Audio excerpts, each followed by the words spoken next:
Komið þið sæl, margir hafa verið fjarri vinum og ættingjum jólin. Jóhannes Sigfússon, aðstoðaryfirlögregluþjónn á Akureyri, einn þeirra. Hann var í Pakistan fyrir 10 árum, áramótin 2010 og 11.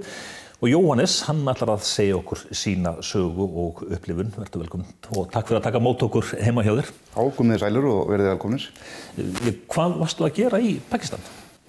Ég var að vinna fyrir Íslenska Rauða krossinn en undir merkjum Alþjóða Rauða krossins við öryggisgæslu.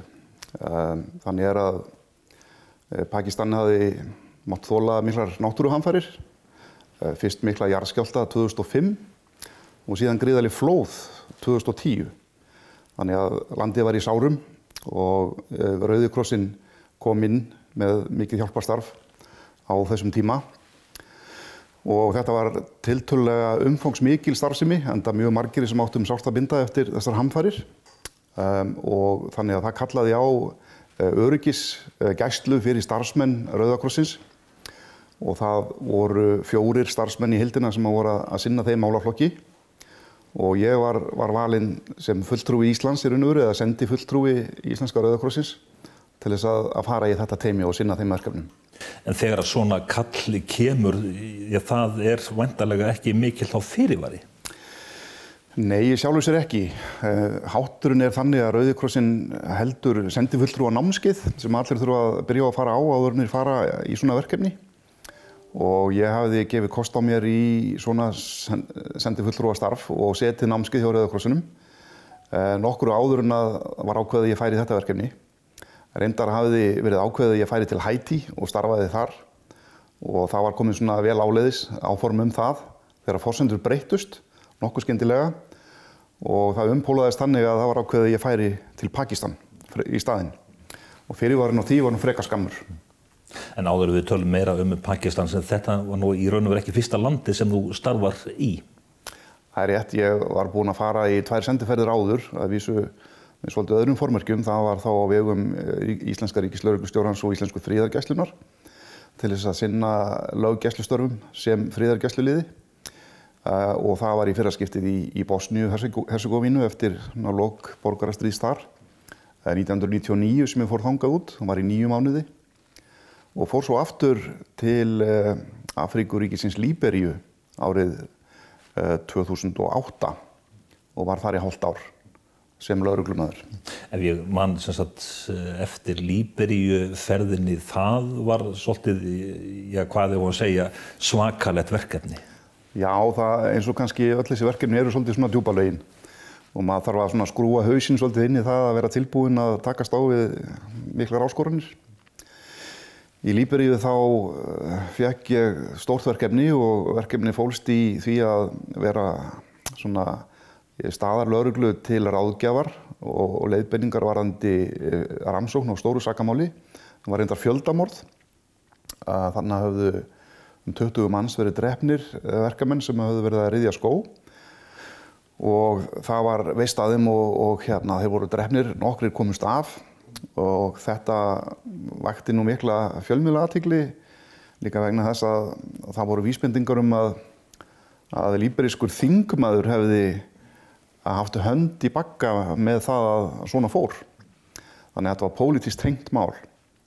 Og við þetta starfaði ég í hálft ár og raun og veru eini starfsmaður Sameinuðu þjóðanna sem vann að þessu verkefni. Þannig að þetta var nú svona mjög bratt verkefni, verðum að segja það. Förum þá aftur í Pakistan. Þessar náttúruhamfarir, þetta eru rigningar miklar. Þarna varð mikið tjón og þúsundir heimila sem rústuðust. Já, það voru miklar hamfarir. Jarðskjálftinn 2005 átti sér miðju í borg norðarlega í Pakistan sem heitir Muzaffarabad og var upp á 7,6 á Richter ef ég man rétt. Og það var gríðarlegt mannfall og það talið að alltaf 86.000 manns hafi mist lífið í þessum hamförum.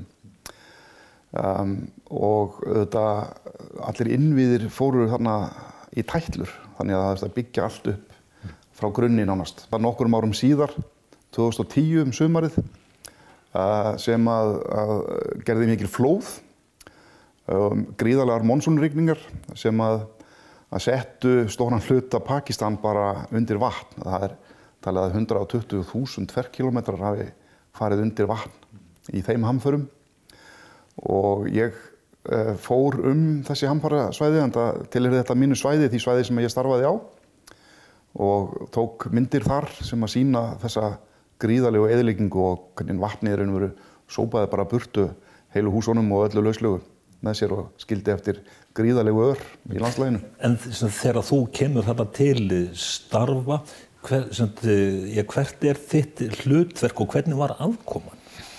Já, hlutverkið í sjálfu sér nokkuð svona margslungið, en í sem stystu máli þá það bara að gera allt sem að gera þurfti til þess að tryggja öryggi starfsmanna. Og örygginu gat verið ógnað á ýmsan hátt. Sem sagt Alþjóða Rauða krossins? Já, starfsmann Alþjóða Rauða krossins. Og það var nú einu sinni þannig að Pakistan var alls ekkert öruggt land á þessum tíma og raun og veru sá ég skýrslu þar sem að það var sett í annað sæti yfir hættulegustu lönd í heimi fyrir hjálparstarfsmenn. Og það voru dæmi að það væri veist að hjálparstarfsmönnum, þótt starfsmenn Rauða krossins hefðu reyndar kannski sloppið vel, má segja, bara svona út af sínu hlutleysi og vegna þess að þetta eru þekkt samtök og það vitað að þau starfa í hlutleysi. En það þetta menningin líka sem að þurfti að huga að gæta því að þeir sem að koma nýir inn í svona verkefni úr öðrum menningarheimi, að þeir átti sig á því við hvað að fást í menningunni og stígi ekki feilspor í til dæmis samskiptum kynja og slíku. Mjög mikilvægt, ekki síst þarna í Pakistan.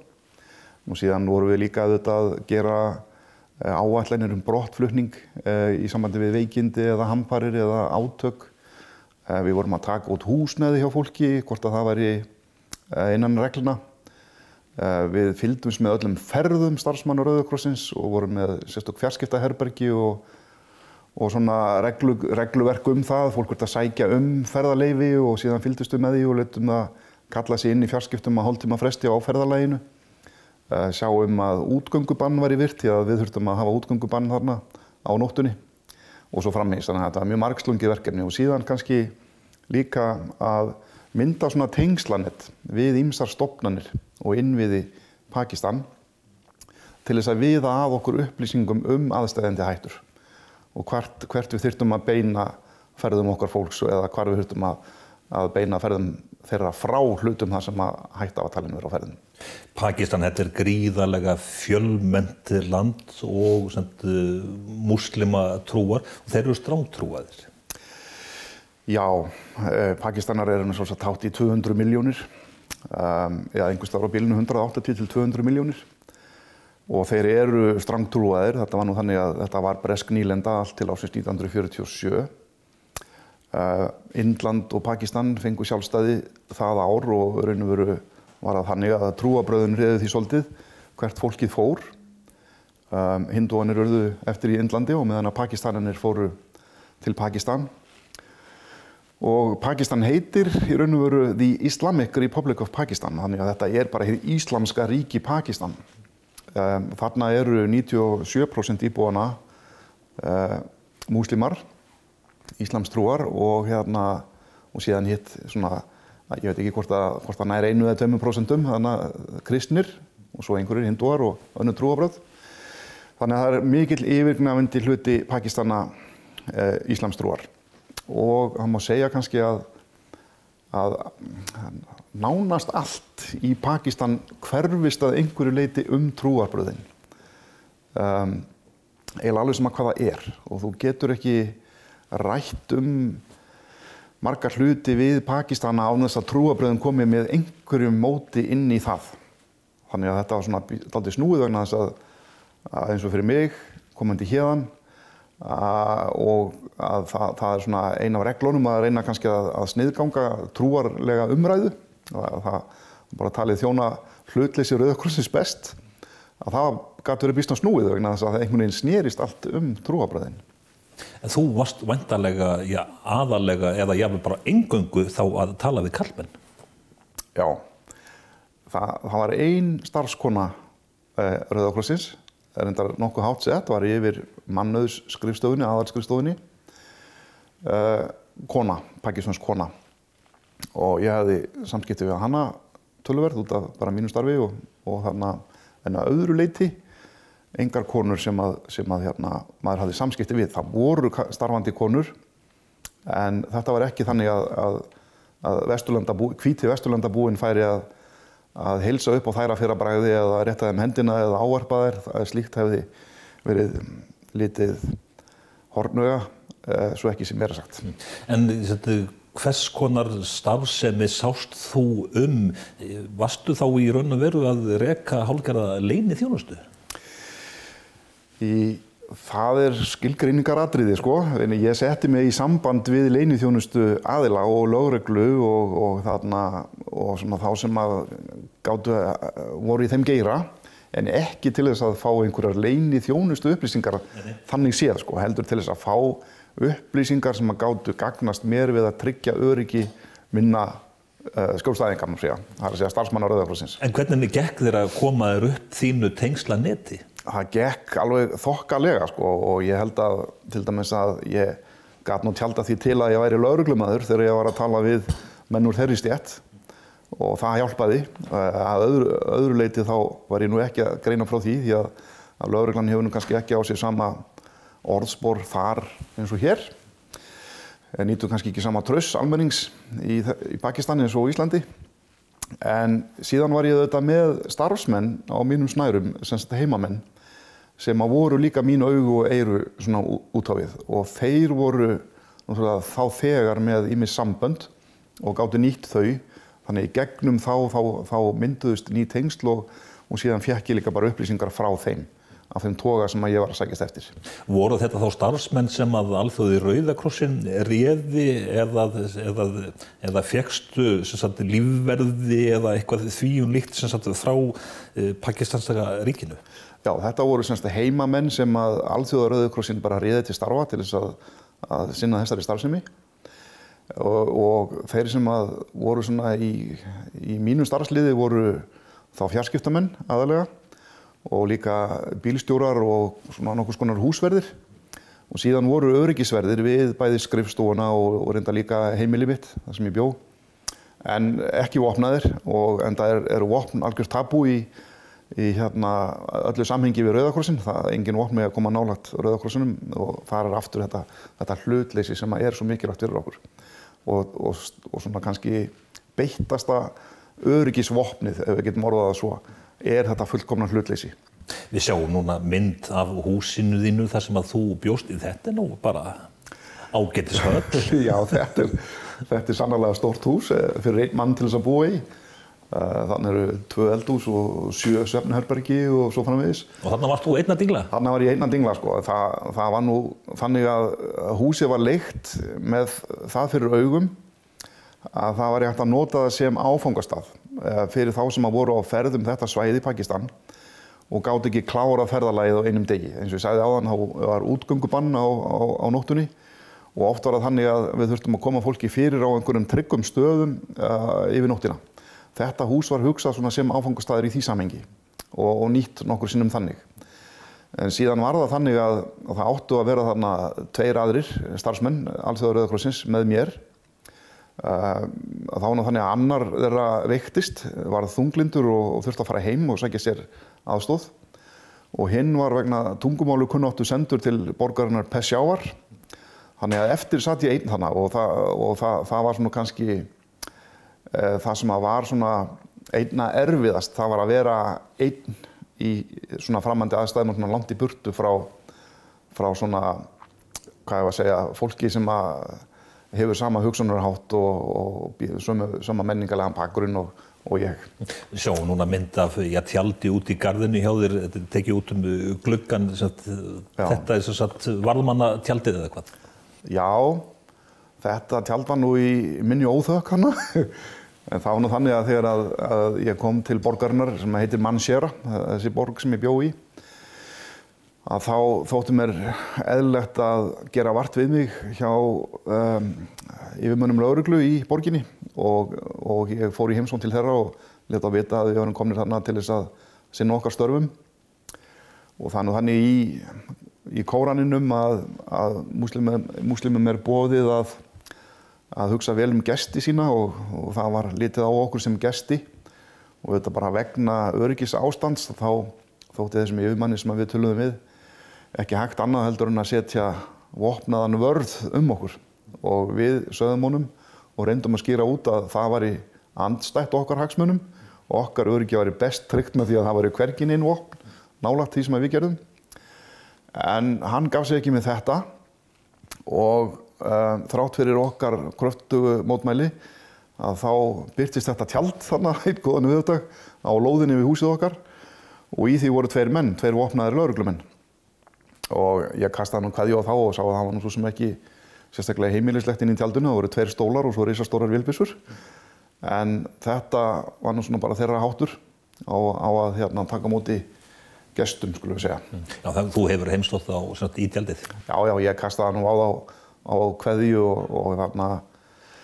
og gott ef ég gaf þeim ekki að borða nokkrum sinnum sko, fór með, eða var ríflegt í matinn að þá fór ég og gaf bæði verðinum við húsið og þeim. Þeir voru geysilega þakkláttir fyrir það. En hvað með matinn og svona og aðföng, varstu þá með kokk sem að kokkaði onni þig og svona? Já, það var nú þannig að þegar við vorum þarna 3 í húsinu þá réðum við til okkar húshjálp, pakistanskan mann. Og það var nú svona kannski ákveðin líknara sjónarmið sem að réðu því líka vegna þess að maðurinn var nú hálfblindur og átti mörg börn en var atvinnulaus og við vissum af því að hann hafði verið í þjónustu hjá öðrum Rauða kross starfsmanni. Þannig við réðum hann í vinnu til þess að hann hefði farborða en síðan þegar þeir fóru hinir 2 þá einhvern veginn hafði ég ekki brjóst í mér til þess að segja honum upp þannig að ég hafði hann í vinnu hjá mér áfram. Og hans hlutverk var í raun og veru bara að þrífa þetta hús og hann sá svona aðeins línið og eldaði eina máltíð á dag. Hann kunni að vísa ekki nema eina mataruppskrift sem var pínuþreytandi og það var svona kjúklingapottréttur. Þannig að hann fór á markaðinn á hverjum degi og kom tilbaka með svona poka sem var svona að gufan var ennþá í honum því að það er ekki mikið rafmagn og ísskápar þannig að kjúklinginu var nú bara slátrað leið og hann keypti hann sko. Þannig að hann kom með þetta og eldaði allt á sömu kássuna sko. Það var pínuþreytandi. En á þessum tíma þegar þú ert þarna úti þá sem sagt Ósama bin Laden mikið í fréttunum og hann var nú, ef ég svona þekki landakortið rétt að hann var nú bara, eiginlega bara nágranniðinn. Já, ég hef nú stundum sagt að við hafum búið þarna í næsta húsi nánast en það er kannski ekki alveg svo, það eru svona cirka 10 kilometrar á milli staðarins þar sem ég bjó og þar sem hann var. Hann sem sagt fannst í borg sem heitir Abbottabad. Þegar sem bandaríski herinn gerir allugu. Já, þá hann hafði verið þarna í félum og auðvitað öllum merkjum að hann hefði verið þarna nokkuð lengi sko. Og þetta var í maí sem hann var tekinn sko, svona undir lok míns tímabilsanna. Og það var nú þannig að ég var nú lagstu til svefns þannig kvöldið og kvöld eitt og fekk þá SMS í símann minn sem kom frá einum af mínum starfsliði, einum fjarskiptamanninum. Og það stóð í skeytinu að það hefði heyrst skothvellir í Abbottabad. Það svo sem ekkert óalgengt að það heyrist skothvellir því að Pakistanar þeir fagna stundum svona einhverjum viðburðum, brúðkaupum og svoleiðis með því að skjóta upp í loftið. Þannig að ég svo sem gerði mér ekki rellu yfir þessu. Nema hvað að svo kemur skömmu seinna annað skeyti og í því stendur að það hafi hrapað þyrla í Abbottabad og amerísk þyrla. Og þá fór nú að renna á mig 2 grímur og ég fór nú að setja mig í samband við þennan mann og spurja nánar út í hlutina sko. Þannig að þú hefur vaknað? Já, þannig að ég fekk eiginlega lýsingu á þessari atburðarás nánast svona í beinni í gegnum SMS-skilaboð frá manninum mínum þarna á staðnum. Og síðan náttúrulega leiði ekkert á löngu þangað til að Obama kom fram og lét vita af því að Bin Laden hefði verið tekinn hana í Abbottabad. Þannig að það var þá þessi aðgerð sem var í gangi sko. Hvernig voru næstu dagar þarna? Þetta auðvitað sko kveikti á öllum rauðuljósunum og hringdi öllum neyðarbjöllunum hjá okkur vegna þess að við gátum ekki ráðið í það hver gætu orðið viðbrögð Pakistana. Það var svona nokkuð ljóst held ég að það hafði verið vitað af honum þarna, það var hreinlega haldið lífiskyldi yfir honum held ég og ég get ekki ímyndað mér að leyniþjónusta Pakistan eins öflug hún hafi ekki vitað að haft eitthvað viður á honum.